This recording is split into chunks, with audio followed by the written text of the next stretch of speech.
Hello, everybody. Thank you so much for coming this morning. It is amazing to have you with us as we continue pushing to stimulate economic activity for our industry. My name is Brendan Perring, and I am the General Manager of the Independent Print Industries Association that hosts this event. Now, before we kick off, I just want to let everyone know, if you haven't done so already, that you can still get tickets for our Recognizing Excellence Expo and Networking Lunch taking place tomorrow from 11 till 3 at the Crown Plaza in Stratford-upon-Avon. We have 185 professionals from across the print industry who will be there for the networking lunch and 22 exhibitors at the expo. There will be an amazing lunch laid on for you, prize draws, free financial consultancy workshops, and a huge amount of opportunity on offer to help you grow your business. So come on, join us tomorrow in person this time and create those new connections and be inspired with new ideas. So please head to the link that I'm going to put into the chat now. Also, just as a little caveat for everybody, as I'm doing this from home this morning due to our big event tomorrow, if a 3-year-old wanders in, I do apologize. He's very nice. Now, before I introduce you to today's live freshly juiced speaker, Greg Selfe from Carbon Balance Paper, I just wanted to thank our incredible sponsor, Antalis, who enables us to make these sessions free for you to attend and is sponsoring this one. Now, its new All-In paper series really is something special. Okay, 3-year-old. Just give me a second, okay, love? Now, its new All-In paper series really is something special. All-In Design is a range of premium natural papers with an unbeatable print quality developed to meet the need of designers and printers. The eucalyptus fibers used in All-In Design regularly make it perfect and suitable for preprint and handwriting. The opacity and formation of All-In Design Smooth also brings two-sided printing to another level with superb color reproduction. Should you prefer a more tactile feel, All-In Design Rough offers perfect print rendering while never compromising on the print result. All-In Origins, meanwhile, offers elegant and sustainable paper options for all your projects. The new range of creative papers and boards combines the refined roughness of the paper surface together with a subtle, soft touch across 5 timeless, earthy shades. So, it is now my very great pleasure to welcome our freshly juiced speaker, Greg Selfe. So in this accelerating drive towards net zero, brands, consumers, and the government are increasingly demanding their suppliers have credible carbon-busting solutions available. Greg will now help cut through the carbon jargon and explore the simple steps that all suppliers in the print industry should take to start measuring and mitigating their impacts. So, Greg, over to you. Thanks very much, Brendan. Thanks for having me this morning. Good to be on my first big breakfast. And also really pleased to be on the final one of the year. I hear from Brendan it's been really successful, so I'm sure you've all felt the same. Awful lot to cram in 10, 15 minutes for carbon, as I'm sure you'd all appreciate. So this is really meant to be a bit of a whistle-stop tour, tackling some of the key words about carbon. Brendan mentioned about some of the necessarily buzzwords, but a lot of the jargon and really why you as print businesses are feeling probably quite a lot of pressure at the moment from customers. They're asking, demanding in some instances that you have these carbon solutions in place. So I want to run through really the basics. So I do apologize if some of this might not be new to you, but I will please look forward to any questions after the presentation. 1 second while I just get my own screen up.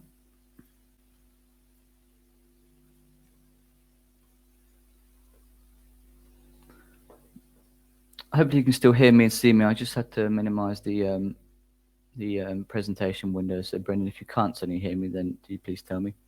If not, you should be able to see my screen and still hear me. So you're all fine, Greg. Go for it. Good stuff. Okay, so carbon footprinting and really what are the first steps to make these footprints? I'm from an organization called Carbon Co. We are a carbon consultancy. Our primarily sort of area of business is running the Carbon Balance Print, Paper and Packaging Program on behalf of World Land Trust. But I'm not going to spend too much time talking about that. Really, it's talking about carbon more generally.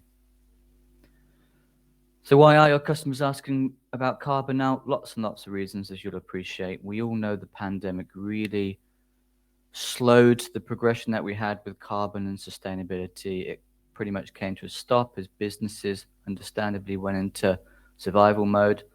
As we can see the green shoots of recovery of COVID, probably speak too soon when I say that when we know what's going on at the moment, but really that helped re-energize that same journey that we were on before. And that's also being catalyzed by government action, brand action, and more consumer action, which has all led up to this pressure that suppliers are now facing. So from a government perspective, the government, the first country in the world to have in law a net zero target by 2050. I'll come on to what exactly net zero means shortly. A couple of key regulations from the government this year and the last couple of years. Their streamlined energy carbon reporting regulation, or SECA. This is a requirement for all large businesses with a turnover of over 36 million to actually formally report their carbon emissions. And also, again, for big business, big contracts, all those worth over £5 million for government contracts also have to now submit their carbon footprints and carbon reduction policies in order to compete for those contracts. If they don't abide by very strict guidelines, they will not be in the run for competing for that contract. Now, this won't apply to most businesses within our industry, apart from those big guys. I have a feeling that as the government feels more pressure because they are a long way off their net zero targets, this is only going to filter down into medium-sized businesses, perhaps those with a 20 million turnover and more. The procurement policy note has also built a really good framework that we're already seeing for brands adopting. So we're seeing a lot of customers now adopting that framework and asking something similar of their suppliers. So it's really to say those that follow these guidelines now will be likely ahead of the curve when this does change in the not so near future. From a business perspective, half of UK businesses aiming to go carbon neutral by 2030. Wouldn't surprise you. You just have to Google brands and net zero objectives, and almost every single recognizable FTSE 100, FTSE 250 brand will come up that they all have very public goals in place to reach net zero, become carbon neutral, work with more sustainable suppliers, which in many instances would be us in the print industry. And from a consumer perspective, again, only have to Google consumer attitudes and behaviors towards sustainable brands, and there will be a million reports that all say the same thing, that consumers want this. They are more loyal to sustainable brands. They are willing to pay more for sustainable products in a lot of instances. So that's then working its way up to brands and in turn working its way down to the suppliers of those brands. And companies, and this is an interesting piece of research from the British Chamber of Commerce earlier this year, well, not too much earlier, a couple of months ago, that despite all that pressure, carbon footprinting within businesses is still relatively low. So just 25% of firms with over 50 employees, this will be many within our industry, would be of that size. Only 25% of those companies have actually conducted a footprint. So that does leave a big opportunity for those quarter of businesses to capitalize on that, build competitive advantage, really communicate what they've done while there is relatively little noise amongst their competitors. And one of the other findings from that research, the final bullet point you can see there, that cost is considered a big barrier, with 30% claiming that finance is holding them back. I think probably many would have the perception that conducting a fully standardized carbon footprint is going to be really expensive. It's going to be consultants that are charging £1,000 a day to do it. That's not the case. A good carbon footprint can cost you less than £500 a year, and we'll come on to some of those tools available to the industry a bit later on. So carbon jargon.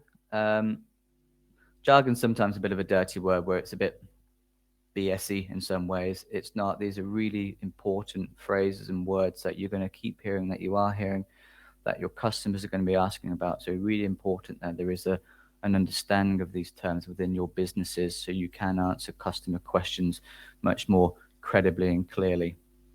And there are dozens of these. I'll focus on a couple of the key ones that are particularly relevant following COP.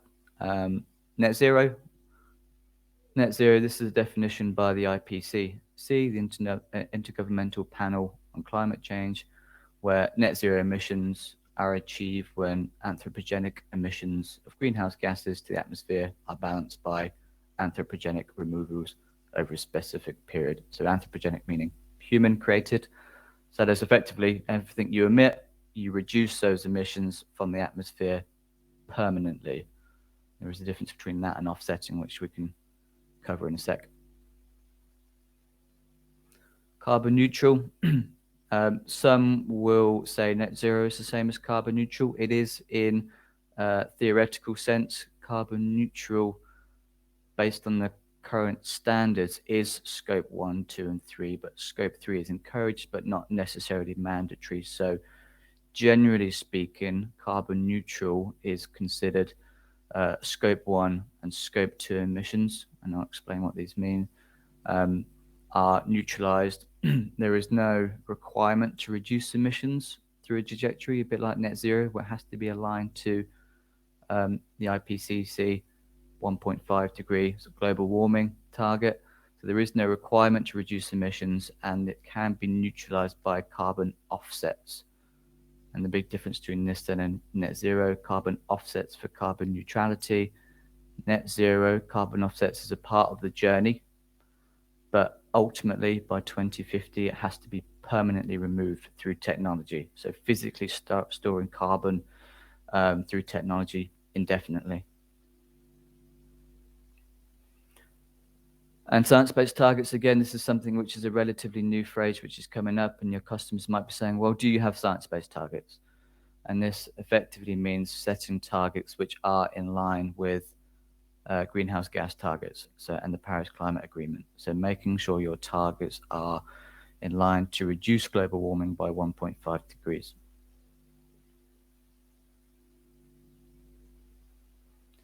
So carbon footprint. So if you are one of those 24% of businesses that have done a carbon footprint already, brilliant. You will be doing this at least every year, maybe every 2 years. You might be wondering, okay, well, what's needed for a carbon footprint? Is it very difficult? Is it very time consuming? So we'll just do a sort of quick cover of what that actually means. And I'm sure you've seen the words scope 1, scope 2, scope 3. These are categories defined 15 years ago by the Greenhouse Gas Protocol, which is a multinational organization which is backed by WWF, the World Resources Institute. So all the key environmental bodies back this body and support this body to help build this framework. So your scope 1, fossil fuels, and your vehicles mainly. For some of you, it might be air conditioning leaks, but it's really fossil fuels, the natural gas that you consume on site, and the vehicles that you own and the fuel that they consume. Your scope 2 is the electricity you purchase as a business. There are some methodologies to consider with scope 2, which again you might have seen, but location-based versus market-based. Market-based really just gives you the opportunity to be able to report the positive actions that you've made by choosing renewable electricity, so that if it's zero carbon or low carbon, you can report that through your market-based as well as location-based, which would be the grid average. And scope 3, where it can get a little hairy, you can see from that list, it looks pretty worrying, and you might see that and think, oh, crikey, that's nigh on impossible. And a lot of the times it won't be impossible, but many of those categories, certainly some of those categories, won't be relevant to all businesses, be it investments and franchises, but a lot of them will be relevant. So to conduct a full GHG assessment, you would have to cover all those scope 3 impacts which are relevant to your business. For our industry, really thinking about transportation and delivery of products, and also the purchase goods and services, which generally speaking, the bulk of that will be material, paper and packaging, substrates, and also other consumables. So to conduct a footprint, and I'll use the example that we use as for our carbon bounce printers, but this is very typical of any entity that might help you with your footprints. Measuring those footprints, defining the scope of those. So we measure scope 1, scope 2, and then in line with SECA guidance, we also measure employee business transport, which falls within scope 3. That's then third-party verified, really important that all your data is verified. We offset those emissions with World Land Trust. Again, I don't want to spend too much time on that, but I would encourage you please to ask me any questions afterwards if you want to find out more.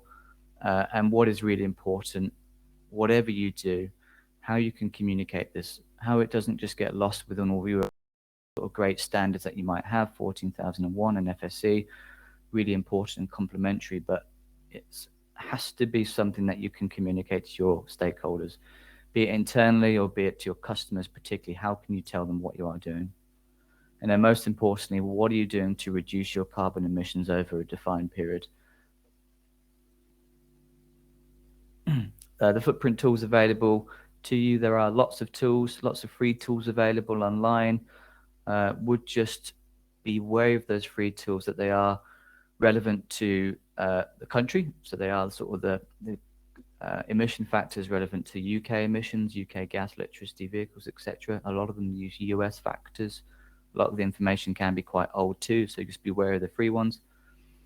Making sure that you're following the standards, particularly the lead-in standards, GHG protocol that we covered. But also deciding who in the business is really going to be your key carbon person, those people that are responsible for collecting data, getting in the habit of making sure once you know the framework, energy bills are going in this folder, electricity here, you've got your mileage going into this folder. So when you come to renew next year, you know, actually great, it's all in one folder. Let's share it with our carbon partner and we can probably get it done within a couple of days.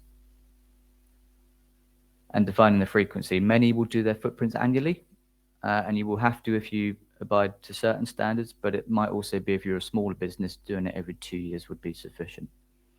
And what are the targets? Defining a base year, be it 2018, 2019, and by 2025, we want to reduce our emissions by X, and this is how we're going to do it. And then sort of the final area just to cover very briefly is carbon offsetting. And this is something that we know is more and more popular. We know it's a great solution for customers. It can also be an area of criticism if it's not done properly. So really important that you go into any carbon offsetting with a clear idea of what this means and how you can communicate it. And then usually the big question is, should I reduce emissions before offsetting? And the answer is yes, of course. You should constantly be reducing your emissions as a business, as we should all be. We aren't going to get to net zero unless we reduce our emissions as a population, as an industry, as a planet. But certain offsetting, nature-based solutions particularly, are just as essential. So if you are in a position where you can afford to invest in, can be marginally more expensive renewable energy, or it might be internal changes to reduce emissions of your business, and at the same time offset what you currently emit through projects which are protecting endangered forests, threatened species, all areas which, if action isn't taken now, it cannot wait 10 years until you might have reduced your emissions to a point you feel comfortable offsetting. So if you can afford to do both, I would strongly recommend you do it, because it's good for planet fundamentally, but also from a communications perspective, it gives you the opportunity to say, we as business A, we have got this science-based target to halve our emissions by 2030. We've got a framework in place to do that. And in addition, we are offsetting our emissions every year through this entity, which is having all these additional impacts. So it shouldn't wait, but it's still worth considering what is the offsetting, should it be done now, and is it right to do it now? So I said that was a whistle-stop tour. For those I know, I've spoken to a few of you in the call already. I can speak for hours on this, as many of us can. So that was very brief. and I missed some key areas, I am sure. So please do ask me any questions afterwards in the networking area. We're always happy to chat to anyone in the print industry. We are, as you might know, the relationship with two sides, separate companies, but a few people linked. We are fundamentally pro print, pro paper. We want to do this for the better of the print industry. So pick up the phone at any time for a casual discussion on your carbon journey. Thank you very much, Brendan.